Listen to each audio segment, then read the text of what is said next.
Well, this breaking input is coming in from the international grounds, where days after Qatar released 8 Navy veterans who were jailed on espionage charges, Prime Minister Narendra Modi arrived in Doha. He met with his Qatari counterpart and discussed ways to strengthen cooperation in trade, investment, energy and finance. So these are the latest details that we've been getting in.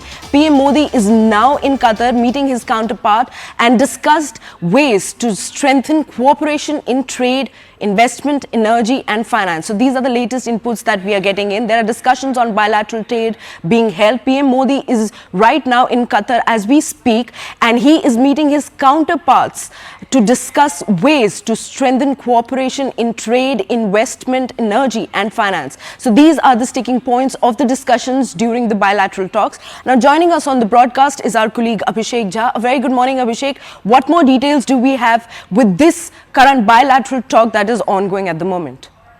Well, Prime Minister Modi, like last evening, he reached Qatar and he had a meeting as soon as he reached with Thani, the Prime Minister of Qatar, and the discussions covered bilateral ties, cooperation in sectors like international issues, trade, bilateral trade, energy and finance, among others. We know that India has provided fintech support to many countries in the region, especially UAE. We just saw how J1 card was launched, and the UPI service is expected to be launched in UAE in the coming days.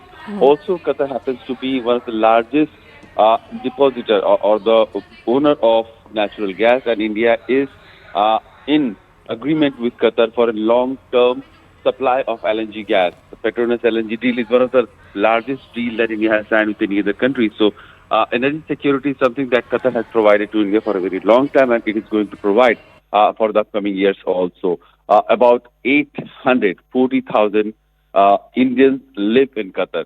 So that is also a huge diaspora that lives in Qatar, and they are very well integrated in the socio-economic fabric of Qatar. That is also part of, visit by Prime Minister Modi is going to highlight India's role in Qatar's economic development. At the same time, we have recently seen how Qatar has released 8 Navy veterans of India who were languishing in the jails of Qatar, and they were awarded life sentences. So gradually their sentences were commuted, and finally the clemency happened, and 7 of them have already arrived back in India. So that is also a part of a warm, cordial bilateral relationship between India and Qatar, and Prime Minister Modi, while he will be having more meetings with the leadership of Qatar, will be highlighting these aspects between the two sides.